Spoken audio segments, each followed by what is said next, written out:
Hey everybody, my name is Suede, and today I'm going to be giving you some tips on how to play Civ 3.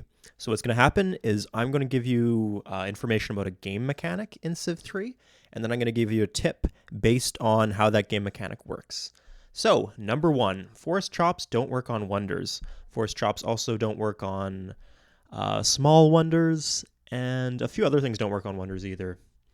So that would be if you disband a unit into a city, like this, doesn't give you shields towards the wonder. And also, there's another way. Oh, you can't hurry production on a wonder.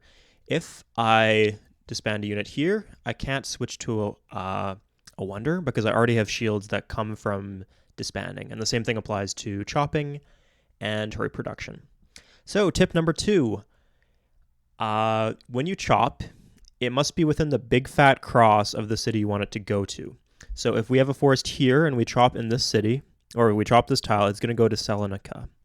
If we had a forest here and we chopped it, then it wouldn't go anywhere because it's not within the big fat cross of Salonika.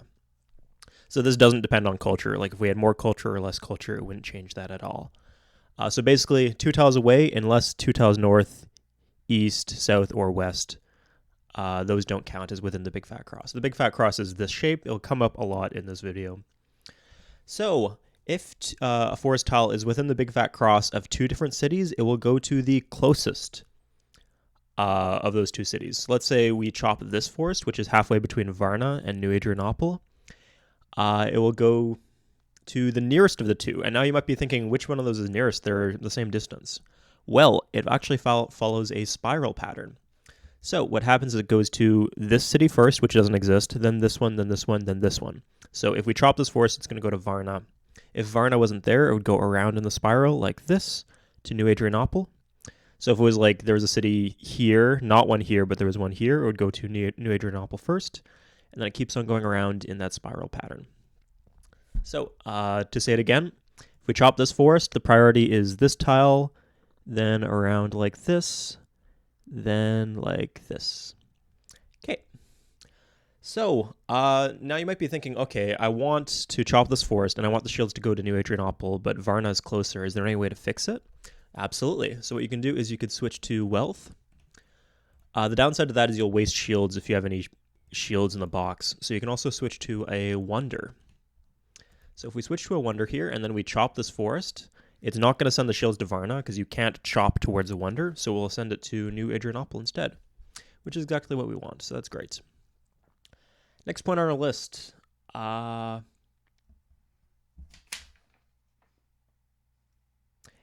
you chop, you can get shields from each square once. So if we chop this forest, we get 10 shields in this case, New Adrianople. If we plant the forest again and then chop again, we won't get any shields. You can only do it once per tile. Now, this tile does not have any forest, so we could plant there and chop, and we would get the shields, but if we planted and chopped again, we wouldn't get another 10 shields. It just only works once. So, next point on our list is that captured units cost no maintenance. So this is a captured worker. It doesn't cost maintenance. Like if you see the military tab, it's separate. It's not one of these units that you have to pay maintenance on. They also work half as fast, so if worker speed is a priority, if you want to be able to work faster, then what you want to do is you want to build things like airfields, radar towers, and colonies with your slave workers because they're slow. So if you're going to be consuming a worker anyway, because it does consume the whole worker to do that, you might as well be doing it with a slow worker. Now, if you're in Republic and you're like paying a lot for unit maintenance and that's your highest priority, then you probably want to do air bases with your regular workers because these are the ones you pay maintenance on. So keep that into consideration. That's why capturing trebuchets, this one isn't captured, but if you do capture them, it's so good because it's actually a military unit that you don't have to pay maintenance on ever. So never, given the option, like disband the regular trebuchet before the captured one. So next item on our list is armies. Armies auto-pillage. That means they don't consume a movement point when they pillage. Number 9, the AI doesn't attack full health armies. So if you combine those two tips together, it's pretty devastating. You can just wander your army through AI territory and just pillage everything, and they won't really attack your unit most of the time. They do attack damaged armies, though, so be careful about that. Number 10, the first unit loaded in an army is easy to promote. So there's some weird things that go into like, because you can like promote to veteran, promote to elite while you're in an army. That's fairly easy to do with the first unit. It's fairly hard to do with the second and the third unit. So for example, a good composition for an army might be you put in a regular unit and then 2 elites, because the elites are already promoted, and then you can easily upgrade the or promote the first unit in the army, which is the regular. Another tip similar to that is that units can only spawn great leaders once. So ideally, let's say we got this infantry and we spawn a great leader with it. Then if we want an army of infantry with that great leader, we should put this infantry in the army, because this elite infantry is not going to spawn another great leader because it's already spawned one. And if we put in the army, obviously armies cannot spawn great leaders either. So you can combine those two things together, and it makes things a little better. So tip number 12, scientific golden ages do nothing. So sometimes when you discover a new tech and you're the first civ to discover that tech, you get a scientific great leader. That will hurry a wonder, which is a ridiculously overpowered thing. Or you can also have the option of a quote-unquote scientific golden age, which actually does absolutely nothing. So what it does, it will actually show you as having faster text time, like spaceflight would go down to 9 turns or something like that. But as we approached 1 turn, it would stall a bit, and it would end up only taking 12 turns overall. Like, it wouldn't save me any time at all. So the good news is hurrying a wonder or a small wonder is just super overpowered, so you might as well do that anyway. Tip number 13, you can't get a great leader if you already have one. So this mostly applies to military great leaders. I think it might be applied to scientific great leaders. I'm pretty sure, but I'm not 100% sure. But definitely with military great leaders, it does. So the good news is that you can actually just turn your military great leader into an army. You don't even have to load units into the army. Just turning it into an empty army will allow you to get military great leaders again. Let's say, for example, you want an army of cavalry, but you haven't unlocked cavalry yet. Just turn that military great leader into an army, and then don't load any units until you unlock cavalry, and you can put them in the army.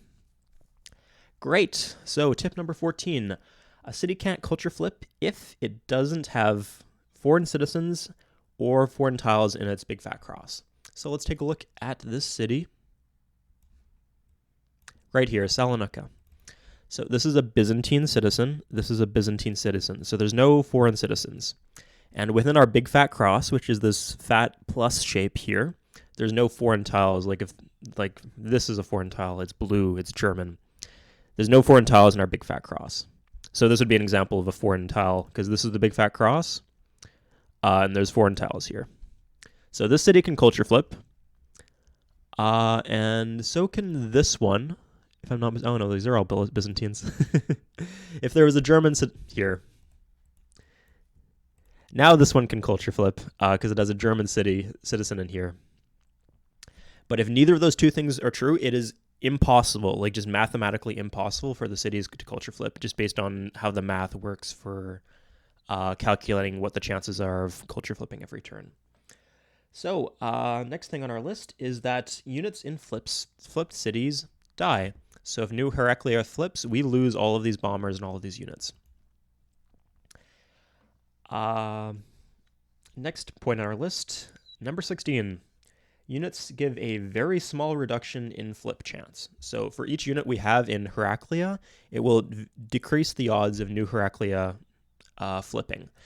The thing is that this effect is extremely, extremely, extremely small, to the point where it's just not worth it. Like, if I thought that the city was likely to flip, I would recommend taking all of the units out of that city and then just stationing them outside the city.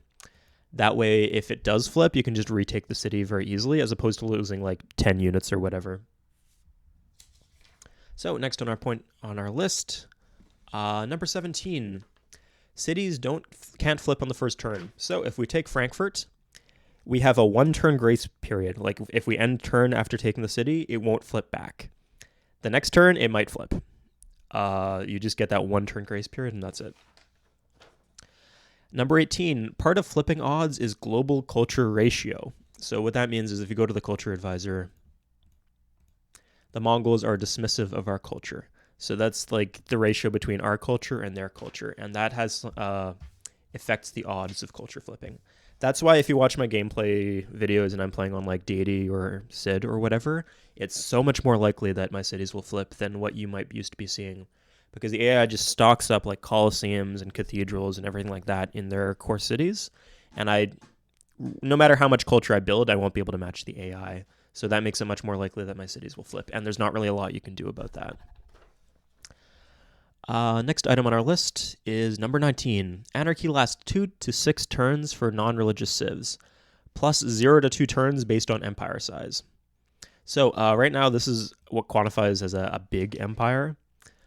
It's not even close. But if you only have one city, for example, that will be small, and there's also medium. A medium empire will only add 1 turn to the anarchy length. So a big empire means plus 2 to anarchy length. So anarchy will last between 4 to 6 turns, since I'm not a religious civ here. If you're religious, it's always going to be 2.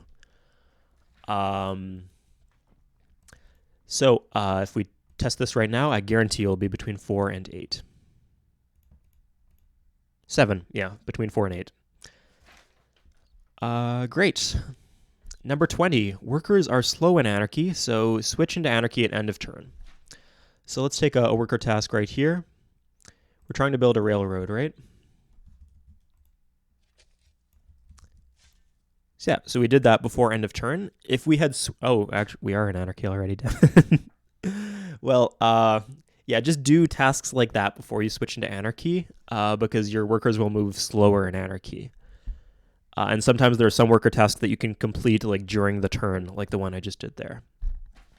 Now, you might be wondering, okay, what happens if I can't complete a task before I switch into anarchy? One thing that's good to do in anarchy is move your workers somewhere new, somewhere they haven't been before, because doing that consumes a move, like these workers are out of movement points.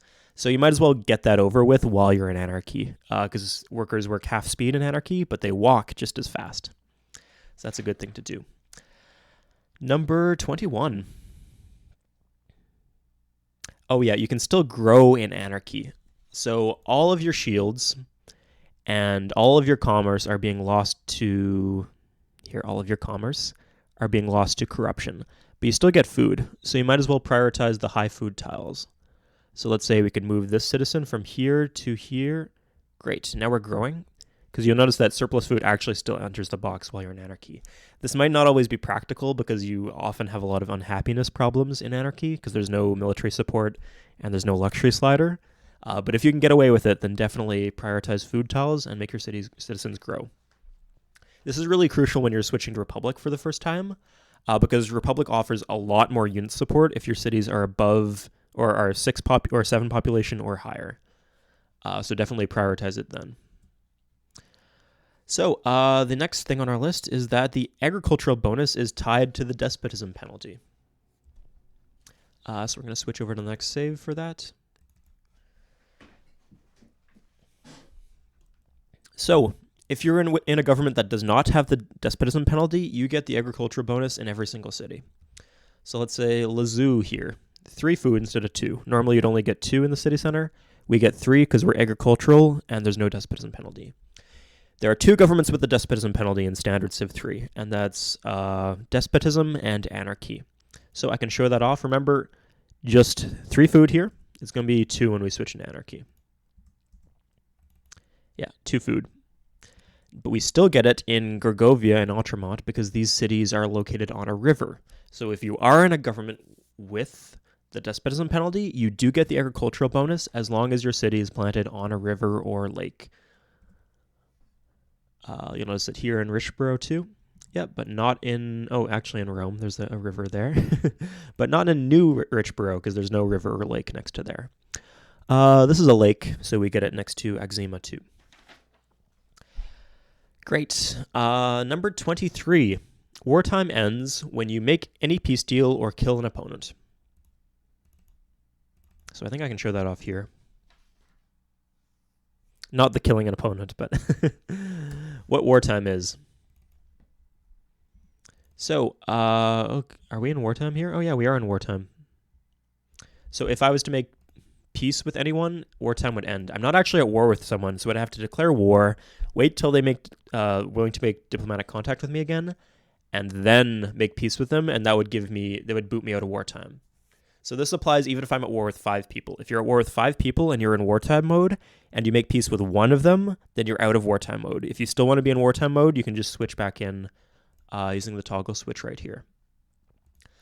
Same thing with killing enemy AI. If you kill one enemy AI and you're at war with 5 others, it will boot you out of wartime mode, but you can just go back by switching right here. And that applies even if someone else kills the enemy AI, as long as you're at war with them. So the next thing is that the way wartime works is that you only get bonuses to some units. There's some things you can't even build. Like you can't build... I think I just switched in the save. But you'll notice that we can't switch back to a marketplace because it's not...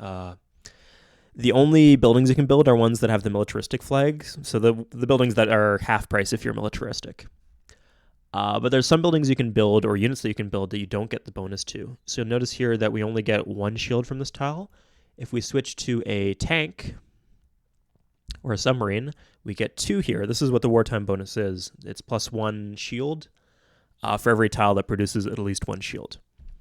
So let's say you want to build a bomber in wartime mode, but you still want the production bonus. Well, what you can just do is you build a battleship, and then once you have enough shields to switch to a bomber, like let's say 3 or 4 turns from now, we'll have enough shields.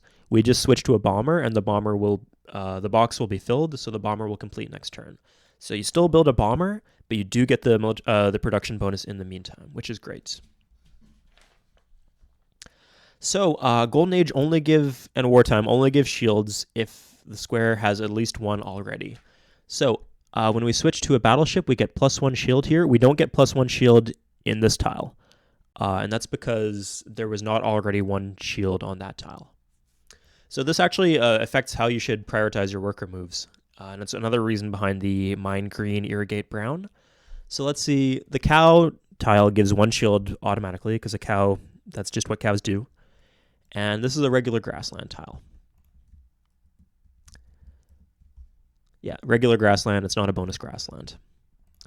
So right now we're getting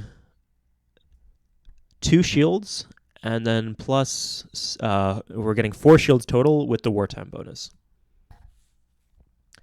Let's see, we pillage this tile. Oops, sorry. Yeah, oh, sorry. Never mind that.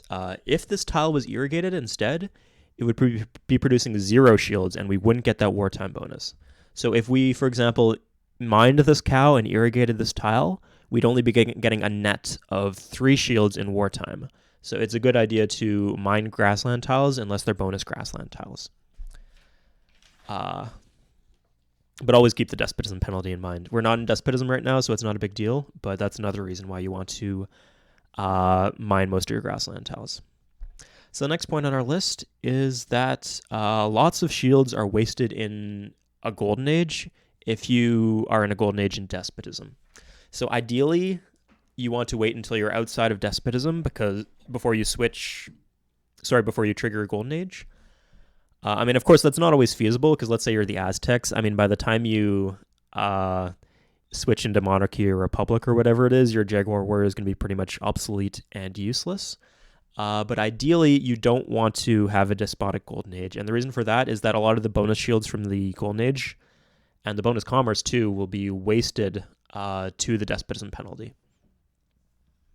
So next point on our list is that Wonder Golden Age requirements. So I'll show you how this works. Colossus gives a Golden Age for expansionist, seafaring, and commercial civs. So we're Korea, we're a commercial civ, so if we built the Colossus, we can check off commercial. So we're commercial and scientific, so we just need a scientific wonder on top of that, like the Great Library. If we built the Colossus and the Great Library, that would give us a Golden Age if we were Korea, if we had not already had one. So you also get a Golden Age if you win combat with your unique unit. And for Korea specifically, they have an artillery unit as their unique unit, so they have to bombard something down to 0 health, and that will trigger the Golden Age for them. So what this means is, you can only get 1 Golden Age per game.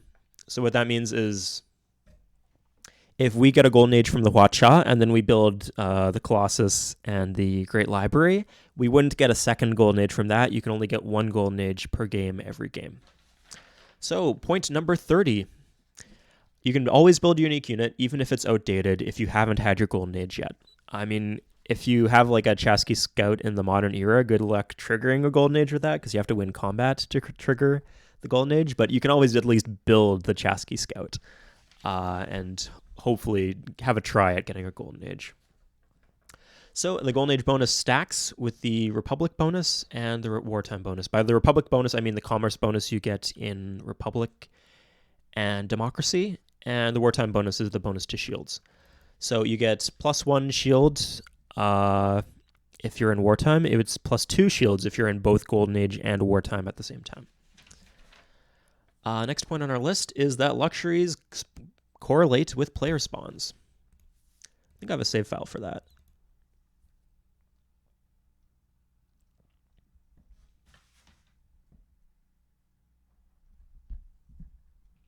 Big map, takes a bit to load. Here we are, this is a beautiful one. So, oh, no, this is the wrong one, actually. We'll come back to that.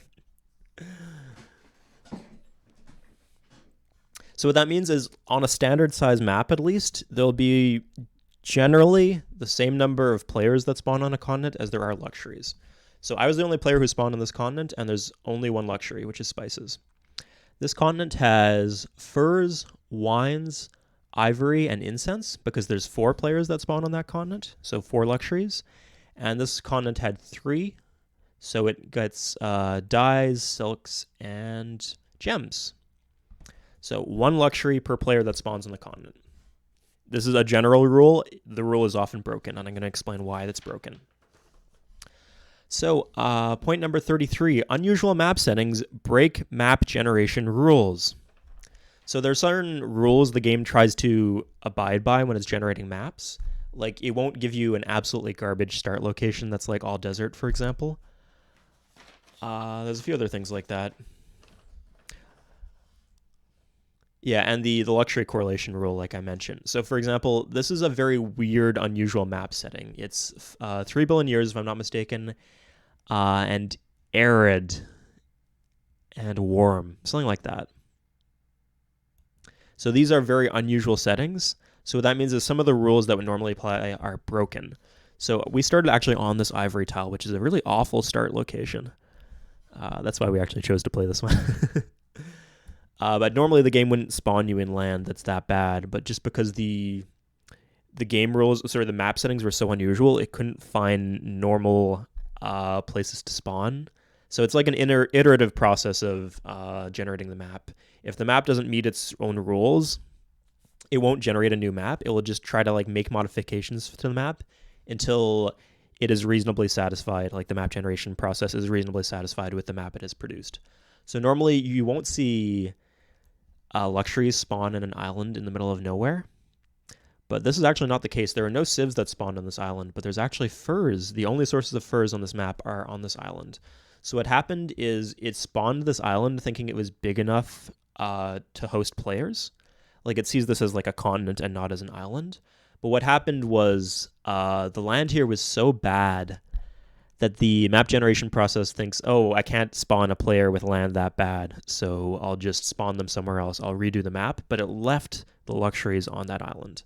So to say it again, under normal settings, the rules will be followed, but if you choose very weird settings, especially things like 5 billion, dry, small maps, it happens more often. Oh, 80% water too. This isn't 80% water, but yeah, then you're going to get some weird stuff that starts to happen. I think the weirdest I've seen is that you can actually spawn Pangea maps. Like, you'll check a Pangea map, but it'll actually spawn it as like 2 separate continents.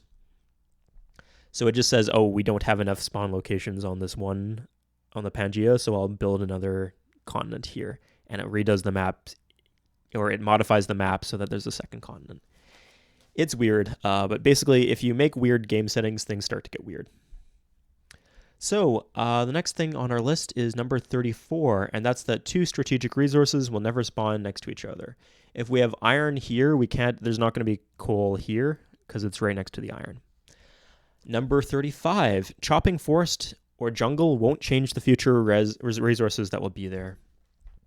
So some people are like concerned, like if I chop this jungle down, will this prevent me from getting rubber? And the good news is that the resources are predetermined when the map is generated. So if there is rubber here, it will be there whether or not there is jungle on that tile when we discover replaceable parts, which unlocks rubber. The one exception to this, I think, is sometimes resources will disappear and appear somewhere else. And in that case, it will make a difference. But you won't get rid of rubber that's already there by chopping it down. So point number 36, you can tell if it's a lake or an inland sea or ocean by right-clicking and seeing how much food is on that tile. So let's say we spawned right here and we're wondering, okay, is this the ocean or is this just a small lake? So what we could do is we could just right-click on this tile and it says 1 food, whereas with the lakes it says 2 food. So in that case we'd know, okay, it's the ocean. At least it's the ocean or a very big inland sea. Some very big inland seas will be counted by the game as an ocean. Like you only get 1 food unless you have a harbor. That would also mean that you can build naval units in adjacent cities.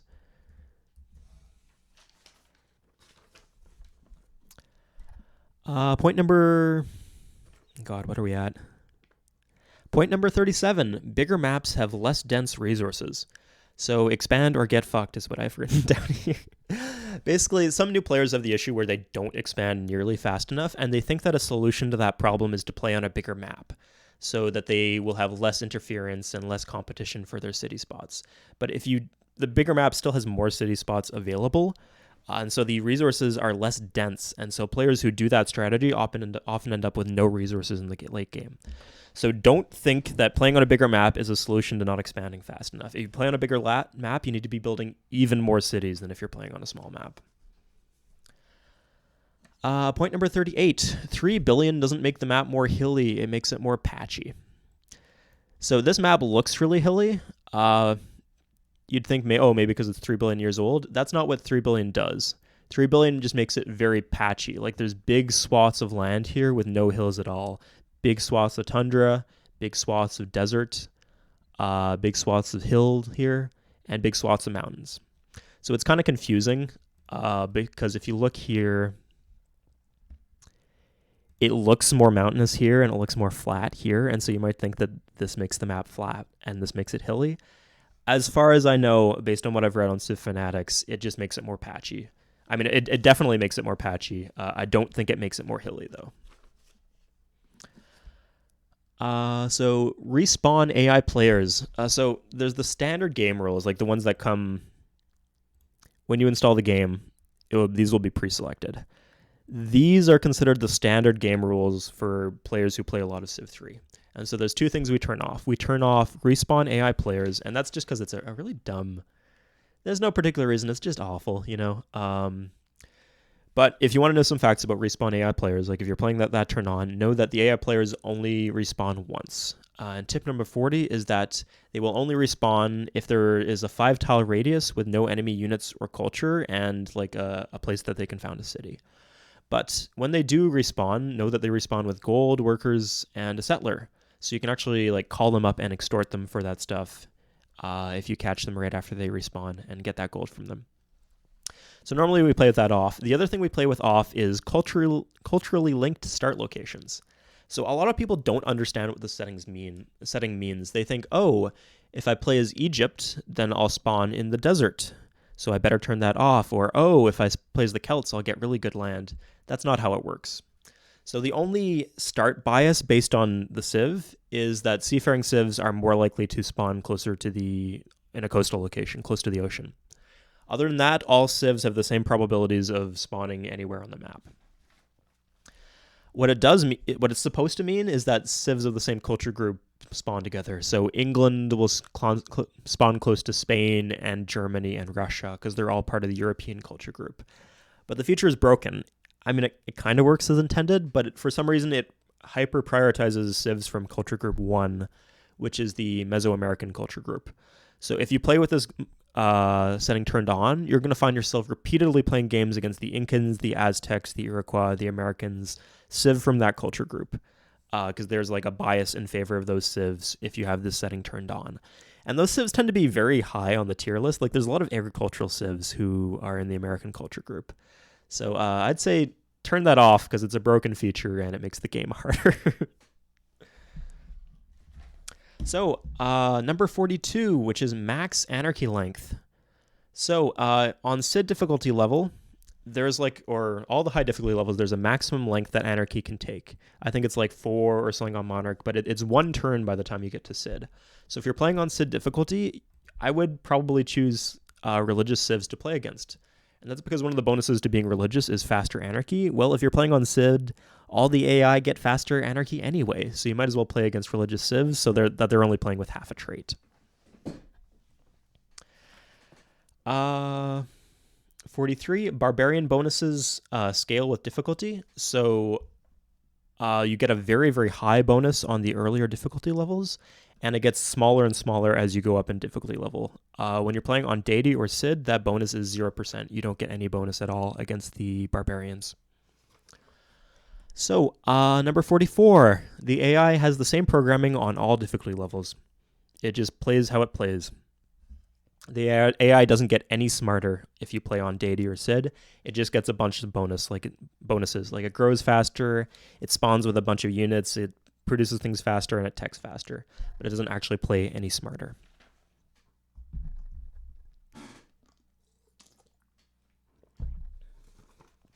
So, point number 45. Hut results scale with difficulty level. So for this reason, Expansionist actually gets better and better until you hit Cid difficulty level. So the way it works is that huts are very, very favorable on the easy difficulty levels, and they get worse and worse to the point where people often ask in my videos, oh, why didn't you pop the hut? Well, it's because I'm playing on Demigod and Deity, and there's like an 80% chance that it's going to be Barbarians. So that's true unless you're playing as an Expansionist Civ, because Expansionist Civs never get Barbarians from huts.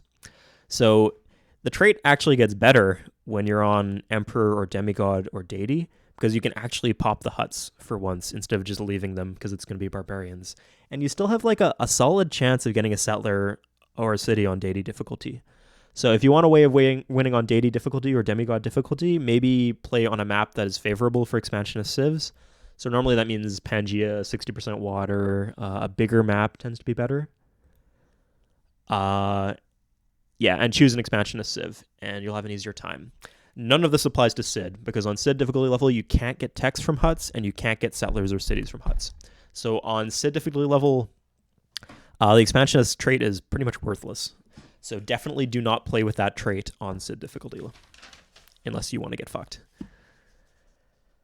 Okay. Number 46. I know what we're doing right now. You can't pop a settler if you have an above average number of cities. So I got to save for this. So let's say everybody on the map has 2 cities except for one civilization, which has 1 city. Then you can't pop unless you're that civilization with only 1 city, then you can't pop a settler. Because the average number would be 1.87. So if you have 2 cities, you are technically above average. If everybody has 1 city, like is the case in this save, you can absolutely pop a settler. So we'll see that here. Yeah, we get a settler. The next rule is that you can't pop a settler if you have a settler active or in construction. So I'll show you that right now.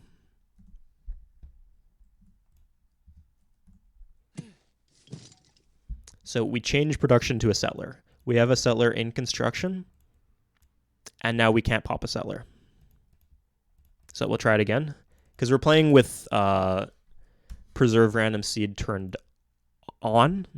So the same random seed will happen. Like we'll still get a settler unless we switch to a settler, because you can't pop a settler if you have a settler in construction. You also can't pop a settler if you have a settler active. So right now, I couldn't just go to a hut and expect to pop a settler from that hut because I already have one active. Like I have one in control in my empire. If I plant the city, then suddenly I have an above average number of cities. And of course, as we mentioned, you can't pop a city if you have an above average number of cities. Number 48, this is where things start to get weird because only the first of those 2 rules applies to popping cities. So there's two things that can happen. You can pop a settler, or you can pop like an advanced village that joins your civilization. Both of those rules that I just listed apply to popping a settler, but only one of them applies to popping cities. So what that means is if we don't plant the city,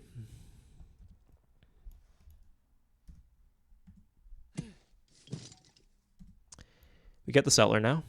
If we just walk the settler around a little and we go find another hut, what we can do is we can actually pop a city from that hut. So that's actually the one way you can double pop in Civ 3, at least kind of vaguely consistently, is just like wait around, like look around for the perfect place to put your settler. And while you're looking around, try to pop some huts with your scout, and hopefully you'll get a city. So you can have a city and a free settler.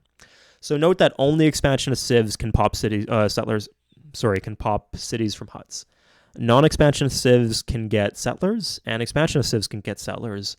But expansion of civs can get both settlers and cities from huts. So the recommendation I just listed about like walking your settler around while you look for another hut, that only applies to expansion of civs. Don't do that if you're not an expansion of civ. So, number 49, ring city placement does not work. So it was literally patched out of the game. It used to be the strategy that would reduce corruption if you planted your cities like an equal distance from your capital.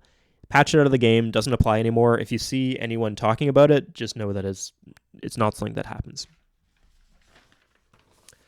Number 50, having a road connection to a city makes it marginally less corrupt. Good.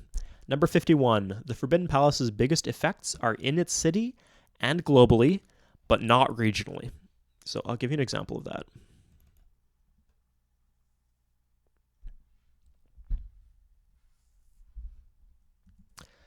So let's say we were looking for a Forbidden Palace city. One thing that's implied by the Civilopedia is that if we built a city, let's say in Kafang, it would make these cities around Kafang less corrupt.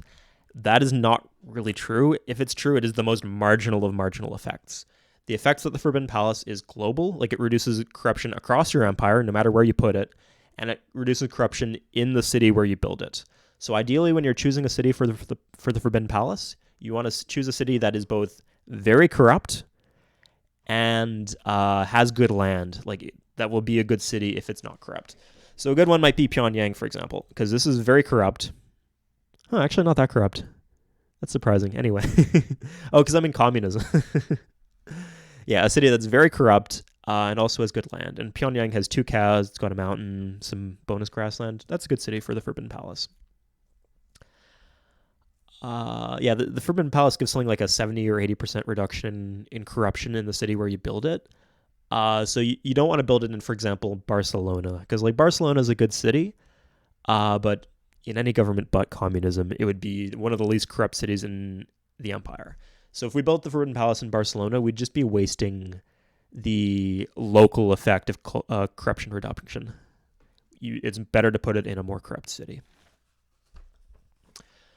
So, number 52, tourism is subject to corruption. Look here in Outremont. This gold right here gets lost to corruption. Number 53, 2 kinds of corruption exist: rank corruption and distance corruption. So the rank corruption is your cities are ranked by distance to capital, and the ones with a lower number rank have less corruption, and with a higher number rank have more corruption. So this would be rank number 2, this would be 3, 4, 5, 6, etc. Distance corruption is just literal the tile distance between your capital, and the city in question. So this would be 1, 2, 3, 4, 5, 6. Canton would have a distance corruption of 6. So you might notice, based on those factors, what it means is that you aren't punished for building more cities further away from your capital. So people often say, oh, don't build too many cities because then your cities will be very corrupt. That only applies to the cities that are on the margins of your empire. So if we were to take, for example, Edo, we'd get the silks, right? But it wouldn't actually cost us much in corruption because it would be a very corrupt city itself because it's far from the capital. But the only thing you really need to be concerned about is increasing rank corruption. So if we, for example, placed a city here, then that would make Toledo more corrupt. It would make Barcelona more corrupt. It would make Salamanca more corrupt because it would take up a rank slot in terms of corruption. Like this would be rank 2 or rank 3. And then that would push down in the rankings all the other cities in my empire and make them more corrupt. But if we build a city far away from our capital, then the only cities that we'd be pushing down in ranking are ones that are super corrupt anyway. So don't worry about it. So yeah, for that reason, it's always good to have more cities as long as they're further away from your capital. So next point on our list is number 54, I believe. Yes, 54. Communism gives more production. So I did a test in this scenario. I'm getting 156 megatons of goods in communism. And I did a test where I switched into Republic, and I was getting 130 in that case. So the net shields that you produce, 156 megatons means 156 shields. The net shields that you produce go up when you switch into communism if you have a big empire.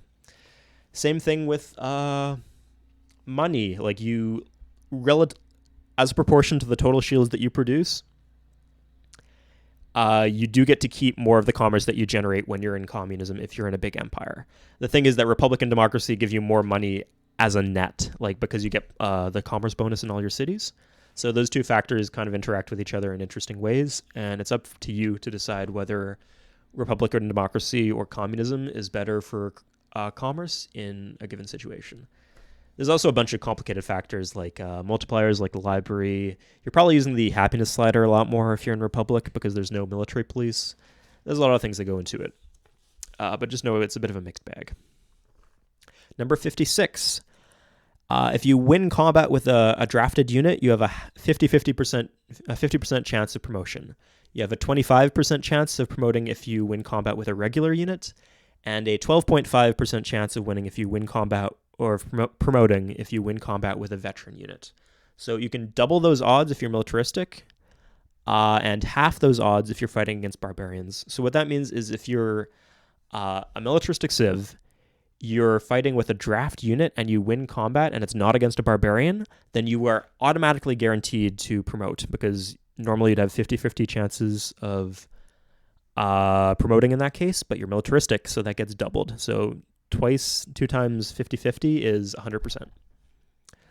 So fun fact, if you win combat twice in one turn, you automatically promote if you haven't already. If you win combat 3 times, you automatically promote twice if you haven't already promoted twice. Number 58, you can't get a military great leader from barbarians. It's pretty self-explanatory. Number 59, combat is completely fair. So people always say, oh, the AI cheats, getting such bullshit RNG, the game is cheating. No, that's actually the one thing where the AI is consistently does not cheat in the game. Like no matter what, like on scientific level, everything is cheated in favor of the AI. Like they grow faster, they tech faster, they produce faster, they have better diplomacy.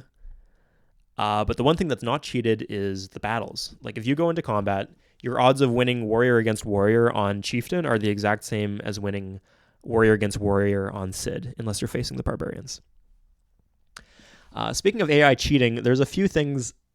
I mean, there's the difficulty bonuses. But if you're playing on Regent, there's no bonuses like that. It's completely fair playing field in terms of like growth and science. But the way mechanically the AI plays is a little different from you.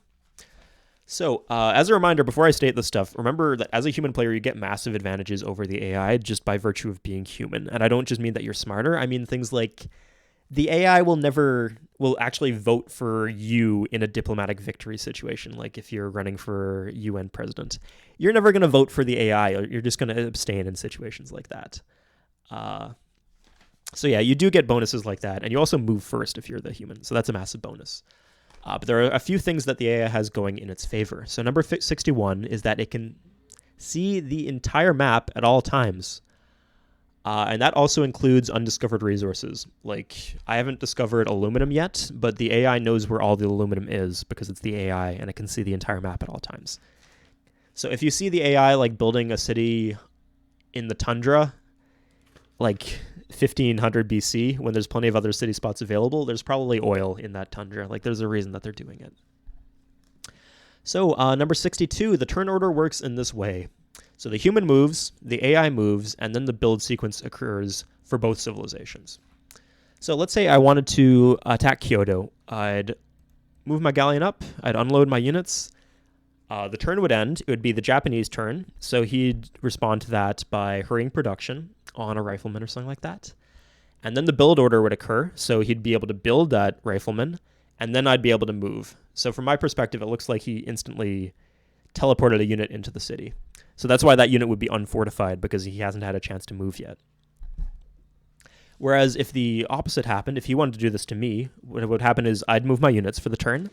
Then he'd move his units and unload some units next to Nampo. Then the build sequence would occur, but before the build sequence, I didn't have a time to react to what he did. I didn't have a time to hurry production in Nampo. So I wouldn't have the option of responding by hurrying production to produce a defensive unit. So that's an advantage the AI has, and that's why it gets those magical units out of nowhere when the human would not be able to do the same thing. It's not due to cheats, it's just due to how the turn orders are programmed. So, number 63. Oh yeah, speaking of how the turn orders are programmed. So, how it works is that between turns, surplus food goes into the box, and then shields go into the box. It happens specifically in that order. Surplus food goes into the box. If the box fills up, the city will grow. The new citizen will be assigned to a new tile, and then the shields will be counted. So what that means is if the new citizen is assigned into, let's say, this bonus grassland, then I actually get that extra shield, and that extra shield would be added to the box. That's why sometimes we'll say growth in 1 turn, produce something in 2 turns, and it will actually produce in 1, because the extra shield from the new citizen will push you over the edge and give you the finished construction for you. So yeah, it's important to remember that that's how the turn order occurs. I believe there's another example of that in practice. So normally you need 3 citizens to build a settler. And that's because a settler will consume 2 citizens from your city. It will just delete them from existence if you build it. So the game won't let you build the settler unless you have at least 3 citizens. But there's one exception to that rule. When you're in this situation where grow in 1 turn, settler in 1 turn, the settler will actually finish construction. And that's because of the rule I just listed. So we'll go over this one more time. So I end the turn. What happens is the surplus food enters the box. The new citizen is born in the city. He is assigned to a tile, this one, for example. And then after that happens, the shields are added to the box, and the AI checks to see, is the box full? And when the box is full, the box will be full. So the box is full, and also we have 3 citizens. The AI then checks if we have 3 citizens, which we do, because we grew before the production results occurred. So because the box is full and we have 3 citizens, it will complete construction on the settler.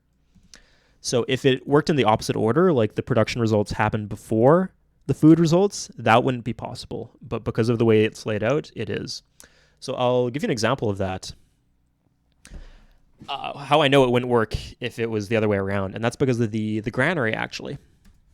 So let's say we build a granary. We actually have a granary. We have the pyramids here, so I can't even get rid of the granary. Let's find a city that will grow in 1 turn. Most of my cities are capped out.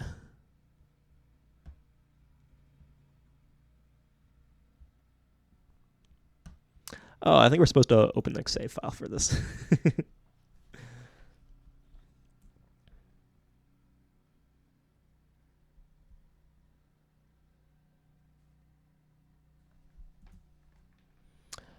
Nope, we weren't supposed to do that. Okay, I'll just explain it to you. Or... oh, I can actually explain it to you this way. So the aqueduct. So what will happen in a turn is the surplus food will be added to the box, but Lauer Song is at size 6, and it can't grow to size 7 unless it has an aqueduct. And when the food results occur, Lauer Song does not have an aqueduct. After that happens, the shield results will occur, and construction on the aqueduct will complete. But the city will not grow to size 7, because at the time it tried to check to see if it could grow, it did not have enough did not have enough shields. Or sorry, it did not have an aqueduct. So the way it works for granaries is that ideally you should complete construction on granary the turn before you grow. Because if you complete construction the same turn you grow, then you won't get the bonus food. Like if you grow while you have a granary, then you get, like it fills up half the box. Come on, where's the granary?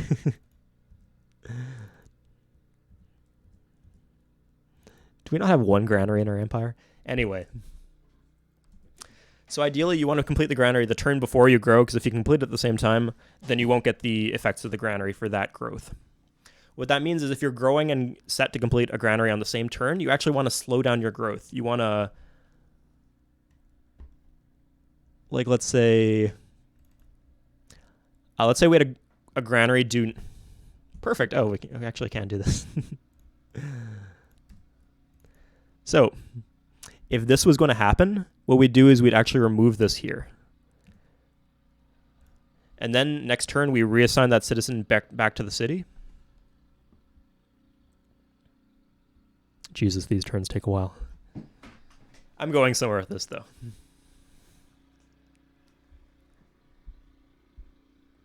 This is deity difficulty, so there's a lot of units on the map.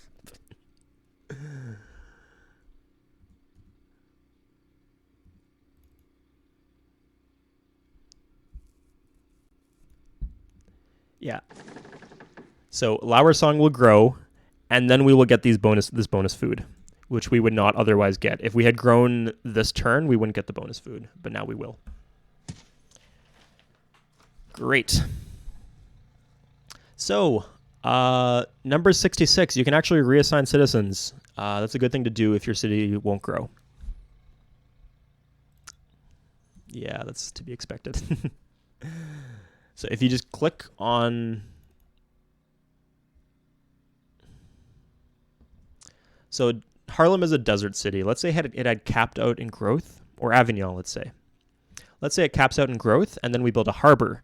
Suddenly we'd be getting bonus food from all these sea tiles. If we click on the city itself, it will reassign the citizens to tiles that it likes. And if you get the extra food, it's more likely to like the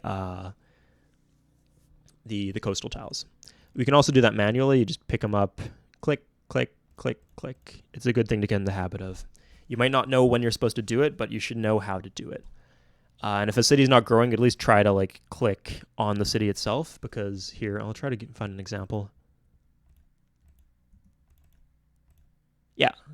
So it will reassign citizens as it sees fit. It might not be the best thing to do, but it will generally prioritize growth. And that's especially if you've been if you've built a new harbor, or if you've been clearing a lot of jungle.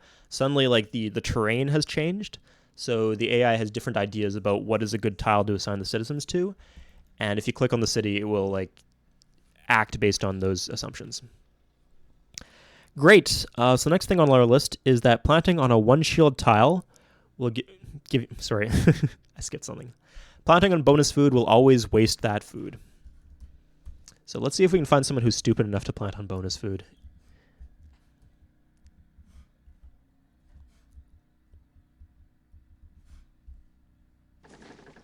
Come on. Yeah, it's dumb.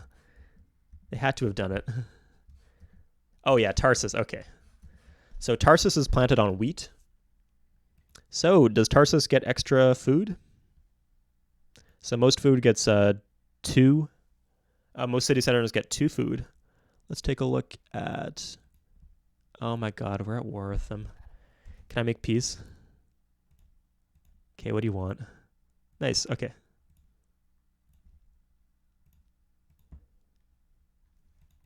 Well, now I need to build an embassy first. But now we can investigate city.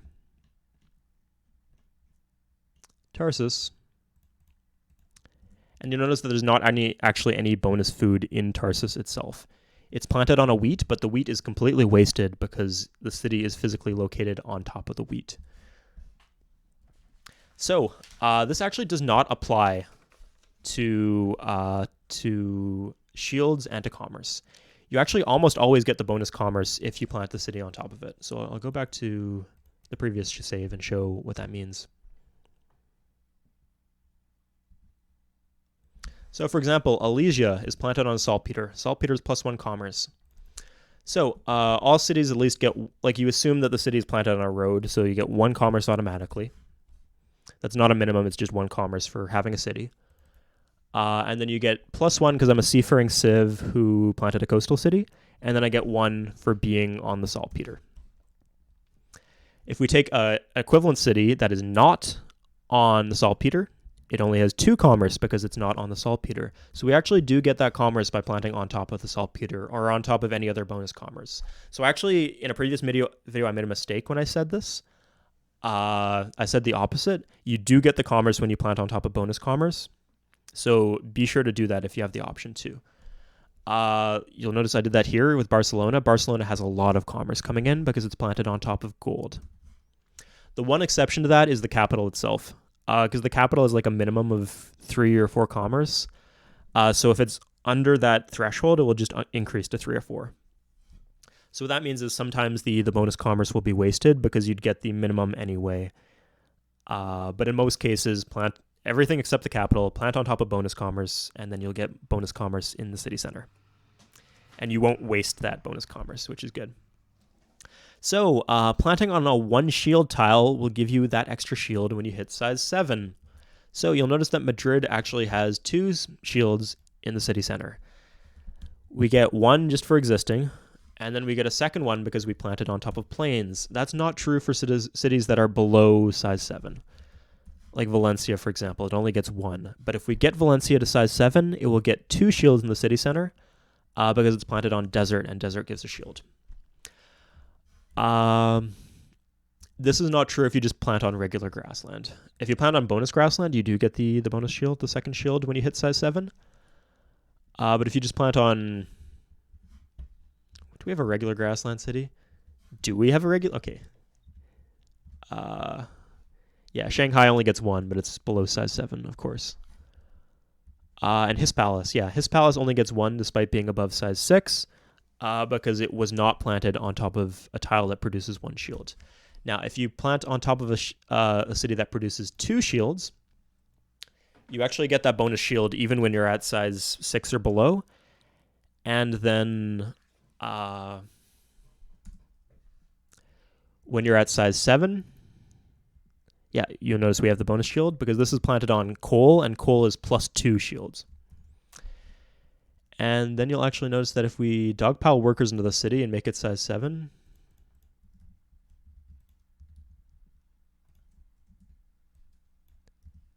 where's that last worker? Here we go. Nice. We actually get 3 shields in the city center because we're size 7 and we're on top of a tile that gives +2 shields.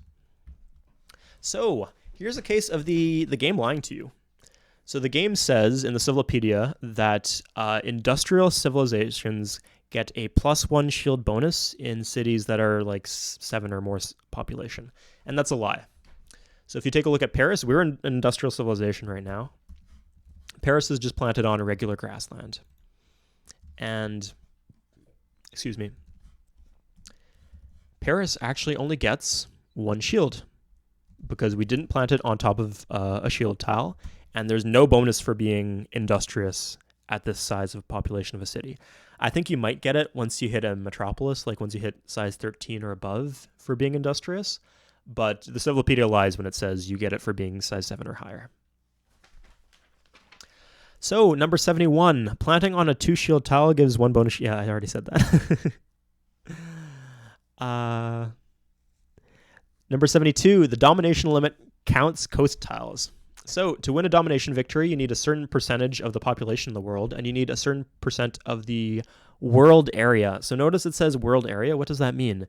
You might think it means land area, but it actually means land plus coast. So this tile actually counts to the domination limit. So for example, we might prioritize building a temple in Hallward. Oh, sorry. Of course we'd want it because there's a land tile here. But we also need these coast tiles. We might prioritize building a city right here if we were trying to get a domination victory, because that would give us all of these coast tiles, which would contribute towards winning a domination victory. So, number 73, you can use a palace as a pre-build. So what is a pre-build? pre-build is like, let's say I wanted to build the United Nations, but I haven't unlocked fission yet, and I want to start getting the shields towards that building so I don't lose the wonder to the AI, but I can't build it yet. So what I'd do is I'd build, for example, I don't know, a factory in Utrecht, and then when I research fission, I'd switch to United Nations, and the shields would carry over. So normally you do that with a wonder, but on high difficulty levels that becomes hard because most of the wonders get built by the other civs. So what you can do, and if you don't pre-build, you just can't build a wonder at all because they'll just build faster than you. But what you can do is you can switch to a palace, and a palace takes 78 turns. So you can build up those shields while working on a palace, and then once you unlock fission, you switch over to the United Nations or whatever wonder you want, and you get the shields. So that gives you a head start on the wonder. So if you're wondering what the palace does, just because I've had people send me some save files where they built palaces in like 5 different places, it moves your capital. It's not something you want to do unless you know precisely what you're doing. Although, bonus tip, I'm just improvising right now, but I suppose I should teach you guys this. So if you abandon your capital, it'll actually move your capital to the highest population city. So that's going to be Rotterdam, if I'm not mistaken. So yeah, building a palace is very expensive. So if you want to save yourself all those shields, you can just abandon your capital. And often that turns out to be the better decision. And that's what, like, when good players, like high-level players, want to move their capital, that's what they do. They abandon their capital. They don't build the palace. Because they don't build a palace in another city. Because you can control what city has the most population just by... Oh, interesting. Okay, it actually goes to Utrecht. So the reason for that is Rotterdam has 400 citizens in it, I imagine. No, these are all French. I have no clue what that is. Maybe it doesn't count specialists, or maybe because Reims is close. Anyway, 90% of the time, unless something weird is going on, it will go to the highest population city. So next point on our list is number 74. You can sell granaries after building the pyramids. So, what's our second city here? Orleans. So in this case, we have, this applies to all wonders. So we have Sun Tzu's Art of War in the save file. So we can just, after you build Sun Tzu's Art of War, if you already had built any barracks, you can actually sell the barracks and get money for them. So we'll do that here. I think we had a barracks in this city or something. Lyon. Oops.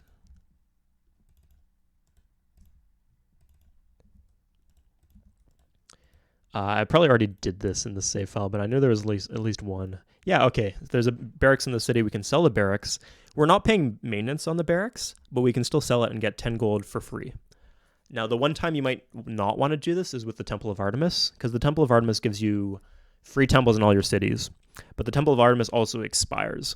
So if you build the Temple of Artemis and then you sell your already existing temples, it'll be fine for the short term, but once you discover education and the Temple of Artemis is obsolete, then you won't get your temples back. Whereas if you had kept your temples, or if you hadn't sold the temples, then you would still have the temples in the cities after the Temple of Artemis expires. So notice 10 free gold. Yay.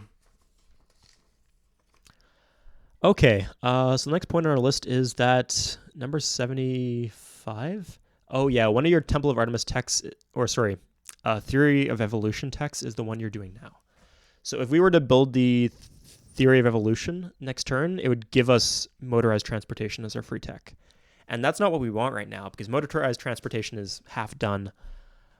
So that means, like, once you realize that you're going to be building the Theory of Evolution before the next tick is research, you want to just stop your research. That way you don't waste gold researching a tech that you're going to get for free anyway. Number 76. Tourism gold is multiplied by libraries, marketplaces, etc.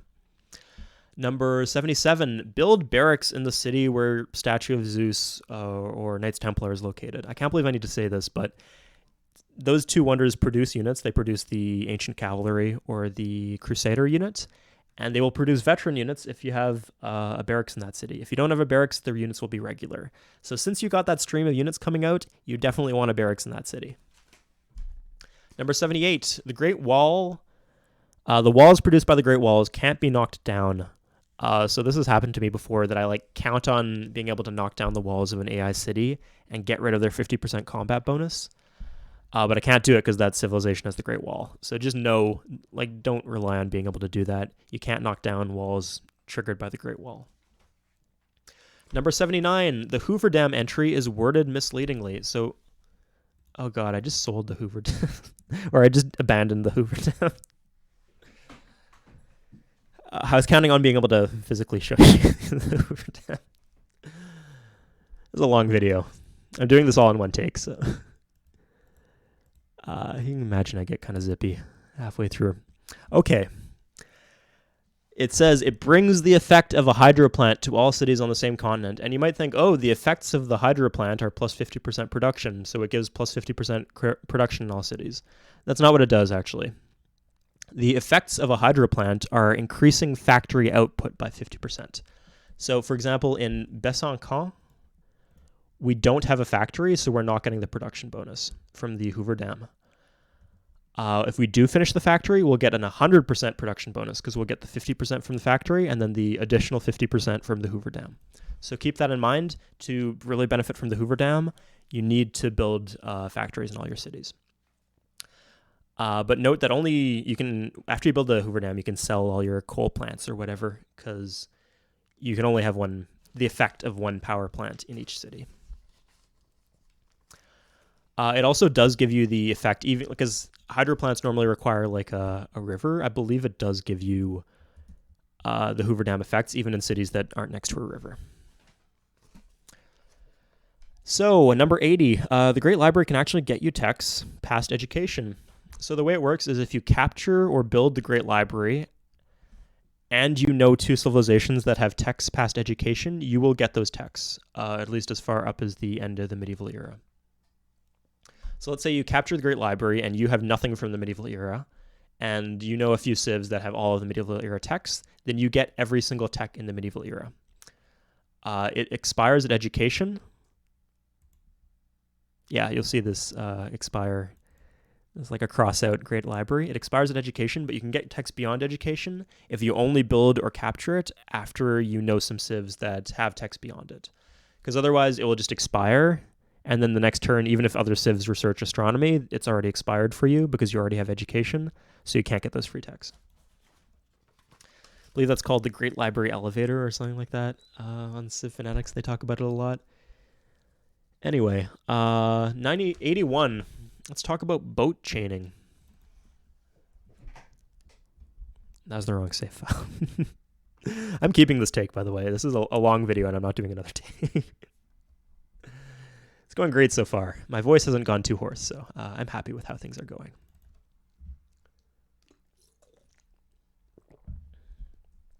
Fantastic. So, let's say we want to move these units to attack Barca as soon as possible. But wait, you might say, this boat is out of moves. Well, we can just move this boat here, and we load the units into the other boat, and then we go on our merry way. So now you might say, but Swade, that looks like it could be pretty confusing, because when we're, this is easy enough, right? But when we're trying to get this unit, it says Draman 1, Draman 1. How do I know that if I'm going to put it in the right Draman? And it's actually really inconsistent as to what Draman is on top. It doesn't put the out of moves unit 1 on top. There's no consistency in it, so it's impossible to predict, at least as far as I know. But if you do want to be able to predict it, what you can just do is rename one of the Draman.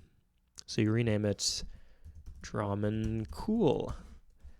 So this is the one with movement points left, so we put it in Draman Cool, and then we're on our way.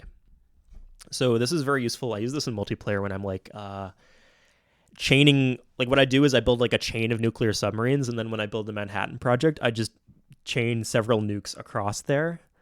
And since it's multiplayer, there's a turn timer, so I need to be able to do that very fast. So renaming the boats was very useful in that case. In single player, it'll also save you time. It won't actually help you win because you'd probably get it eventually, but multiplayer is very useful. So number 83, the Oracle and the Sistine Chapel don't give bonus culture. So they say it will double the effect of temples or double the effect of cathedrals. And you might think, oh, a big effect of the temple is it gives you culture. But it won't double that. It just doubles the happy face. So in the case of the Oracle, that's just +1 happy face, which is why the Oracle is such a garbage wonder. Number 84. So stealth only hurts interceptors. So if you're trying to intercept something with a fighter or a jet fighter, you have a 50% chance, I believe it is, and then a 5% chance if they're bombing with a stealth unit. So it's considerably less chance of intercepting a stealth unit than of intercepting a regular unit. But that only applies to interceptors. So Flax and SAMs, surface-to-air missiles, let's find them. People don't use these units very much. Mobile SAMs, sorry, not SAM missile batteries, which is a building in your city, which is garbage. Mobile SAMs aren't subject to the stealth requirement. So let's say somebody is stealth bombing your capital. You can just put your Flax there, put your mobile SAMs there, and it has equal chance of shooting down a stealth plane as a non-stealth plane. So you can use that to your advantage if you want to shoot down stealth planes. Number 85, failing to plant a spy gives a flag. So as long as that flag is active, any attempts to plant a spy in the future will fail. Every turn, there is a 1/3 chance that the flag will disappear. So what that means is if you fail at planting a spy, you're going to want to wait 4 or 5 turns before you try again, because it's likely if you do it sooner that flag is still there and your attempts will just fail again. And you'll waste money and get your reputation tanked, etc. So number 86, steal text without a spy. So the game actually lets you do this.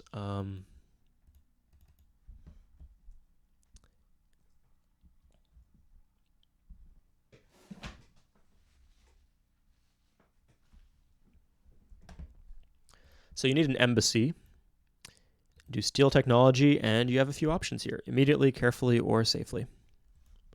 So this is a good thing to use if you want someone to declare war on you, because if you fail the mission, you can just do it, what does it say? Immediately. Classic. Yeah, you just do the mission immediately, and if you fail, you get a declaration of war. So if, let's say, you gave someone 100 gold per turn, you want that 100 gold per turn back, it wouldn't tank your reputation because technically they declared war on you. Next thing on our list is, oh yeah, no science overflow. So let's say we have magnetism in 1 turn, then you can turn down your tech, and if it still says 1 turn, it's not the case here, obviously, but if it still says 1 turn, then it won't cost you anything because there's no overflow. Like if you need 1,000 beakers to finish a tech and you have 1,500 beakers per turn, then you just waste those 500 beakers because it doesn't contribute to the next tech after that, unlike in Civ 4. So what that means is you can turn down your tech rate until you're at just over 1,000 beakers, and then you just get that extra gold for free. Number 88, there is no shield or food overflow. That's a similar thing. So what that means is we have a settler due next turn. We have also 2 shields coming in. Those 2 shields, the game will try to add them to the box, but the box is already full. So those shields just disappear. They get wasted, gone. So there are things you can do in the game that will let you keep those games, like things of micromanagement you can do, and that will be very useful. So for example, Delft is going to finish this harbor next turn one way or another. So what we can do is we can move from a high production tile to a high food tile. So now we're growing in 7 turns instead of 13 turns, but we still have the harbor next turn regardless of whether we do that or not. So that's a very good idea to do that. Micromanage them like that. And it works the other way around too. Like if you need 1 surplus food to grow and you have 5 surplus food, then you can just shuffle your citizens around so that they're working higher production tiles instead of high food tiles. And it won't slow down your growth at all, but it will make you produce the thing that you're producing faster. So next thing on our list is that production costs double if there's no hurry. Production costs double if there's no shields in the box. So that applies to both pay to hurry and to slaving, as in forced labor. So I'll give you an example of this. We're in Republic, so it'll be pay to hurry. So Iznik has no shields in the box. So normally it costs 4 gold per shield because a Swiss mercenary is 30 shields. So normally it would be 120 gold. Now it's 240 because the cost is doubled. So it's 80 or 8 gold per shield if you have no shield in the box. So the good news is you can get those shields in the box any way you want. So there's a few ways of doing it. You can disband a unit that produces shields. If you time it right, you can actually chop a forest, and shields from the forest will count as shields in the box. But let's say you have no options and you have nothing to do, and you just want to pay gold, but you want to pay as little gold as possible. Here's what you do. So you switch to a worker, rush the worker. Now the worker costs twice as much, but now you have shields in the box. So when you rush the Swiss mercenary, you don't pay double on the Swiss mercenary. So it costs 80 gold plus 80 gold is 160 gold. Remember how initially they were asking us for 240 gold? Well, that's because we just saved money by using this trick. And obviously this will save a ton of money if you're hurrying something expensive like a mech infantry or something like that. Great. Number 90, tip number 90 is that pop rushing gives 20 shields per citizen, and it rounds up to the nearest citizen. So let's say you need 21 shields to fill the box, then that will cost 2 citizens.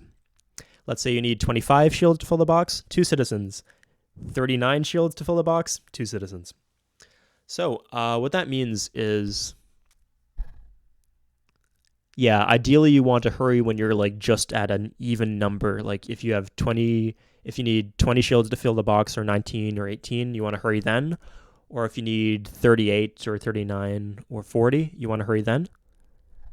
But you don't want to use slave labor if you need, like, let's say 21 shields to fill the box, because then you get less bang for your buck. You could be getting 40 shields for that many citizens, but you're not, just because of what you chose to hurry and when you chose to hurry it.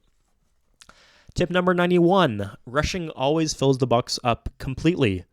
This always results in wasted overflow. So remember, we rushed production for a settler or a Swiss mercenary in Iznik.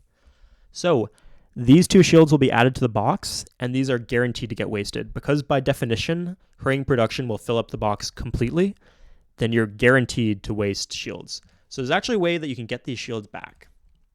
So let's say we wanted to rush production on longbow in Rotterdam. So what I've taught you is we'll rush production first on, or I'll show you the other way. You can get shields in the box by disbanding something. And now you switch.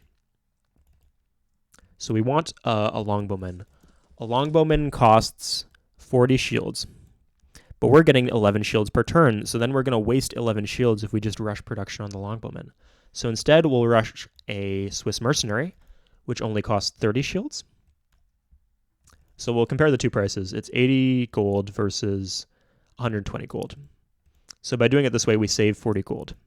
So we rush the Swiss mercenary, and then we switch. Like if we build a Swiss mercenary now, these shields are going to get wasted because the box is already full.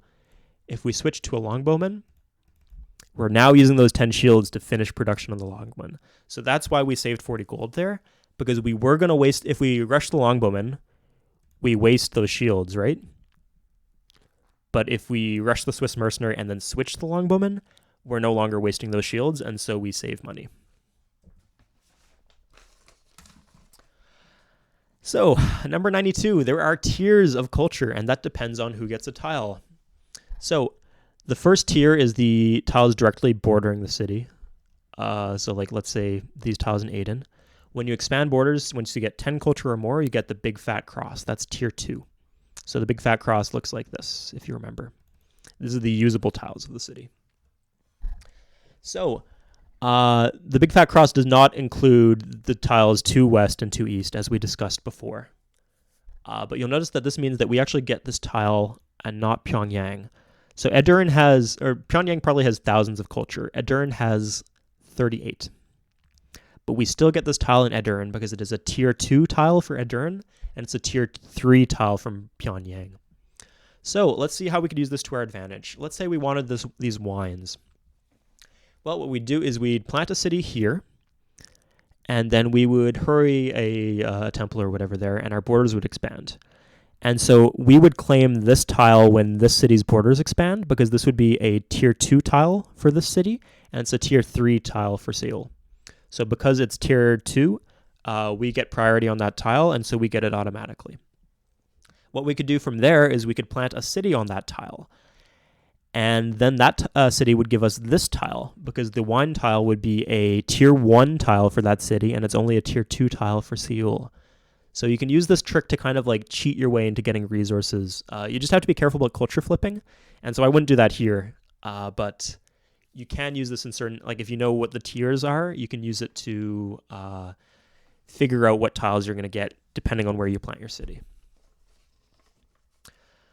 93, culture flips depend on distance to capital. So that's why I wouldn't want to plant the city, because it's so close to Seoul and it's very far away from my capital. So it's very likely to flip in that case.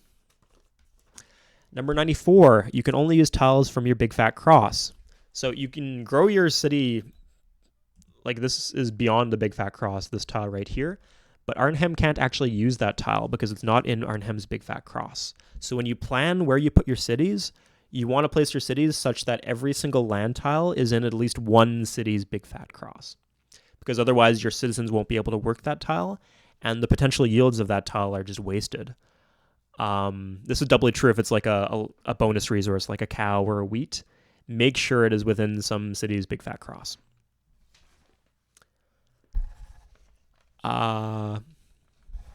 Number 95, if you want to build outdated units, you just unhook the resource that made them outdated. If it's a resource, or sorry, if it's a unit that the advanced form of it requires resources. So for example,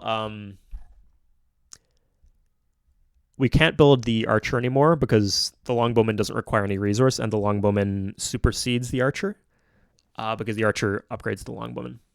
But we can build horsemen if we want. It's not immediately obvious, but if we just pillage our iron or trade it away, yeah, we have no more iron, so now we can build horsemen again. So a reason you might want to do that is if you want to upgrade a bunch of horsemen to knights or cavalry, because you have a bunch of gold lying around like this. This is a good strategy to do. You unhook the resource to build outdated units, and then you rehook it, and then you can just upgrade the units.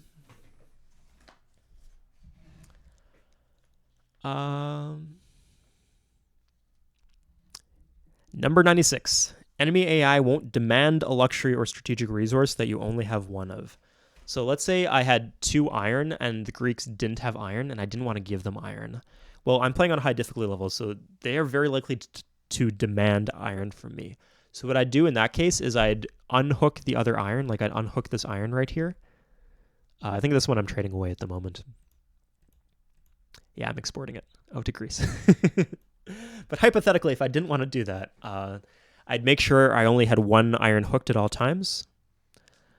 And then if I wanted the second iron for whatever reason, let's say I wanted to sell it to Korea, I'd hook it and then immediately sell it.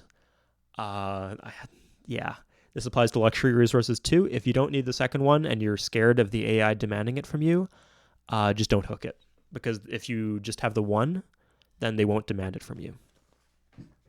How nice of them. That could really fuck you over otherwise. Like if the AI just demanded all your luxuries on high difficulty levels, it'd be ridiculous.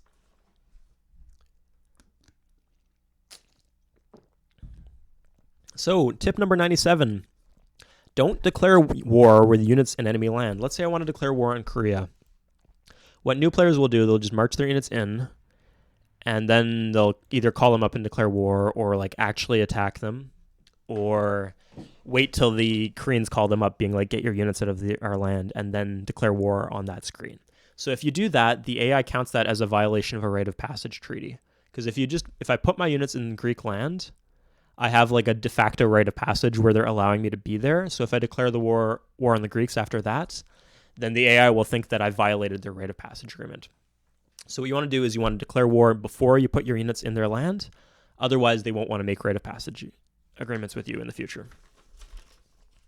Number 98, the AI highly values tech that give governments or military units. This is especially true of military units that don't cost any resources. So this applies both in trade and in terms of resource, in terms of research. So the first thing the AI will generally research is things like ironworking, bronze working, and warrior code, because that allows them to build units. And they'll also like have a hefty price. Like you might notice that they won't trade nationalism unless you pay them 1 million gold. Nationalism's unique. They also value the ability to mobilize and the ability to draft. But the more appropriate one is feudalism. Feudalism gives you a government and a unit, so the AI values that tech quite highly, and they'll pay a lot of money for it, and they won't sell it to you unless you pay them a lot of money. Number 99, the AI doesn't value deficit gold per turn in diplomacy, so turn off science when you're trying to make gold per turn deals with them. So let's say I call them up.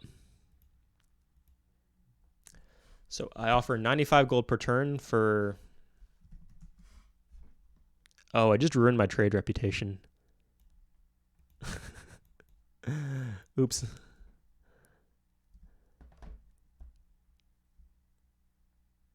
Sorry, when I think... Oh no, I didn't declare war on Korea. Korea declared war on me.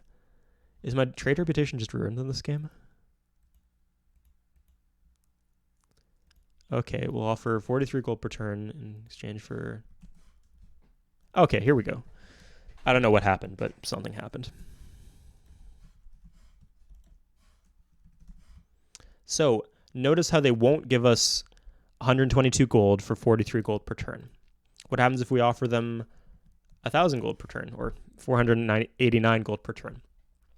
Well, he still will just barely not give it to me because it doesn't value any gold that I'm offering him above 43 gold per turn, because that's my surplus right now, and he thinks that this is the only money that he can count on me actually paying him. So if we want to get extra money in terms of gold per turn, what we can do is we go to the science slider, spent, and then turn everything down. Then we go to the Greeks, and suddenly, let's say 222 gold. Yeah, he'll accept it now because he thinks I can honor my gold per turn commitment to pay him that gold. Yeah, he'll give me things that he wouldn't give me before. This is very useful if you're doing trading on high difficulty levels and you just like need that tech as soon as possible so you can broker it to other civs and make your money back. Very essential. So you might be thinking, oh, but I don't want to turn my science slider down. Well, the thing is, after you make that trade deal, you can just turn it back up again. Problem solved. Number 100, Barbarians' first priority is to attack unguarded workers, settlers, and cities. So let's see that in action.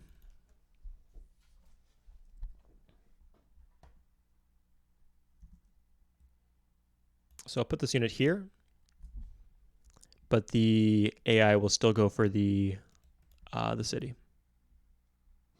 Yep, like that. So point 101. Otherwise, they will go northwest or southeast. They will prioritize attacking units on that axis. So I'll show you one more time.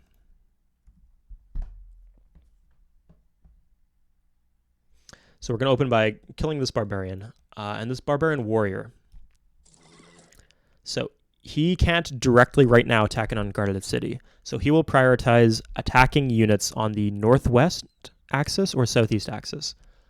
So if there's no units, he will just stay fortified. But because there is a unit, he will path towards my unit. So in this case, I'm directly southeast of him, so he's going to attack me. Yeah. I have animate combat turned off, so you'll see he just disappeared because I won combat, but he did attack me there. Well, what happens if I am 2 tiles away?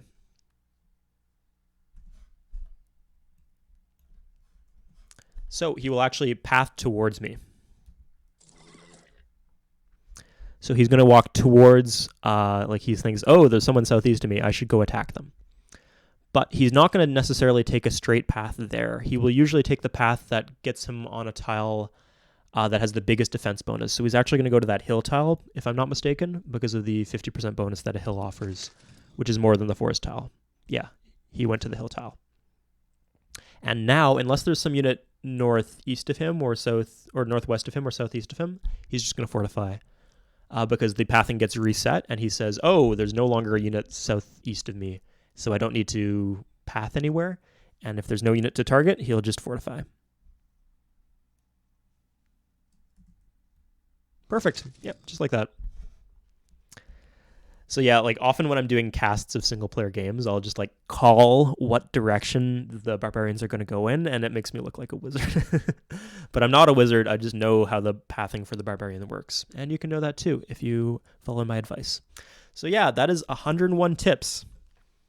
101 frickin' tips on how to play Civ 3. This is like my big treasure trove of game knowledge that I've been holding back.